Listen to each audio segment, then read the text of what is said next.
Cartas de um Diabo a Seu Aprendiz é a correspondência ao mesmo tempo cômica, séria e original entre um diabo e o seu sobrinho aprendiz. Revelando uma personalidade mais espirituosa, Lewis apresenta nessa obra a mais envolvente narrativa já escrita sobre tentações e a superação delas. E eu vou falar sobre os motivos pelos quais eu acho que você deve ler este livro.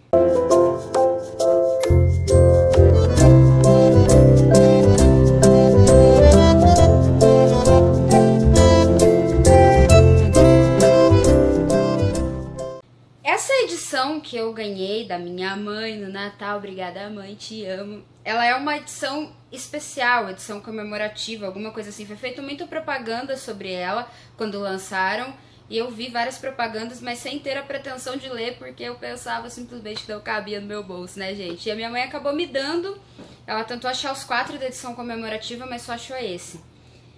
O original dele foi publicado na década de 40, o que impressiona pelo fato de todas as narrativas aqui, apesar de serem contadas em uma história de ficção, elas são extremamente atuais, elas são extremamente... Todas elas se encaixam para o nosso período. Elas são... Você pode colocar uma história...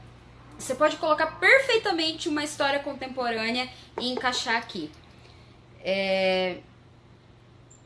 Isso, na verdade, é até um pouco triste, porque conforme você vai lendo o livro, você percebe que as mesmas táticas usadas naquela época, em 1940, ainda cabem para o diabo hoje de uma maneira até mais relevante para ele, porque nós damos muito mais brechas para essas coisas, partindo do fato de que nós somos extremamente distraídos. Essa é uma geração extremamente distraída.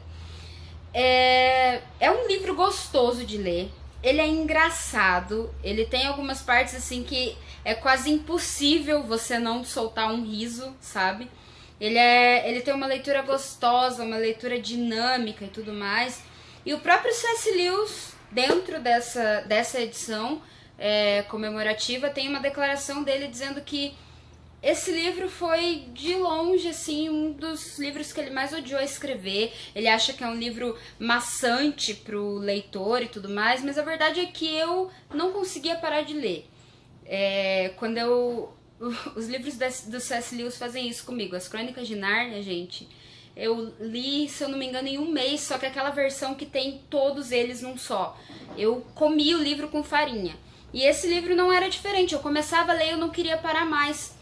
E era muito incrível como não só a leitura me prendia por ser dinâmica, engraçada e gostosa e tal, mas também como eu me identifiquei em muitas das cartas. Eu tenho certeza que se você ler, você vai se identificar em 50% das cartas. Você vai olhar e vai pensar, caramba, eu já caí nessa armadilha. E é louco porque ele é um livro que deixa a sua vida cristã inquieta. Se você é cristão e você lê esse livro, você vai ficar inquieto, porque você vai descobrir que você tem deixado algumas dessas coisas te manipularem. E se você é ateu, meu querido amigo ateu, você vai perceber como a sua própria mente pode te manipular para ficar bem longe daquilo que você mesmo deseja. Eu acho uma leitura incrível, faz você refletir sobre a sua própria vida, faz você refletir sobre momentos da sua própria vida, faz você refletir sobre os seus pensamentos e sobre as suas atitudes com relação a esses pensamentos. Eu não sei se é só nessa edição, mas aqui dentro dele, ele tem um segundo livro chamado... Bom, esse livro, o nome original dele é Screwtape Letters.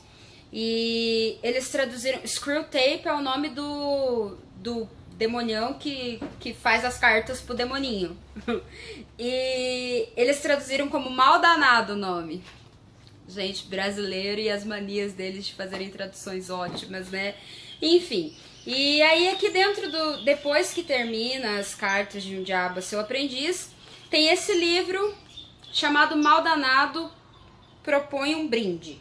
Esse livro é um livro que C.S. Lewis escreveu no final da vida dele, que não é necessariamente uma continuação do Cartas de um Diabo a Seu Aprendiz, porque ele disse que não queria fazer uma continuação, mas é um discurso do mal danado no inferno, e é extremamente fininho, extremamente fininho. É um livro que ele fala que ele sinceramente não queria escrever. Tem isso também nessa edição comemorativa, que aliás é maravilhosa. Mãe, muito obrigada de novo.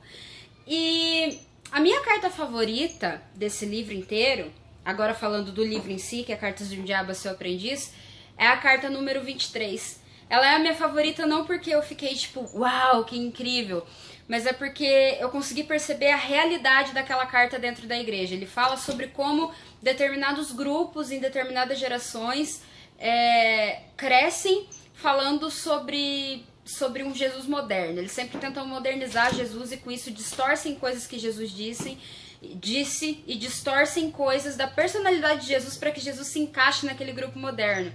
E eu fiquei embasbacada, essa é a palavra, porque eu comecei a parar pra pensar, e na carta ele fala sobre contextos gerais, assim, sobre grupos do mundo, mas hoje em dia você consegue enxergar essas coisas dentro da igreja. Ele fala muito sobre como o marxismo, o Jesus marxista entra na igreja e destrói doutrinas. Ele fala sobre coisas extremamente atuais, como o fato de que o pecado da gula é um pecado simplesmente esquecido e por isso é uma brecha muito grande para pessoas que pensam que estão tranquilos, suave na nave, estarem na verdade acumulando pecados e pecados mais pecados. Esse livro confronta pequenos pecados que a gente acha que a gente não tem que dar bola e que na verdade podem destruir a nossa vida cristã, lembrando a quando a Bíblia cita o fato de que as pequenas raposinhas destroem a vinha toda. Esses são só alguns dos motivos pelos quais eu acho que você deve sim ler esse livro, apesar do próprio, o C.S. Lewis, o próprio, não ter curtido muito o livro dele. Eu agradeço muito a Deus por ele ter escrito esse livro, porque foi, pra mim, pessoalmente, extremamente edificante. Eu tenho certeza que pra você também vai ser. E aos meus amigos que pediram o livro emprestado, eu já vou avisar que tem uma fila enorme, você vai ter que esperar e, por favor, cuide do meu livro. Se vocês gostaram do vídeo, por favor, se inscrevam aqui no canal, deixem o like aqui pra mim, comentem, de repente você leu o livro e você teve alguma outra perspectiva, acha importante comentar alguma coisa, então comenta aí embaixo, quero saber a opinião de vocês também. Não se esqueçam de compartilhar o vídeo e até o próximo.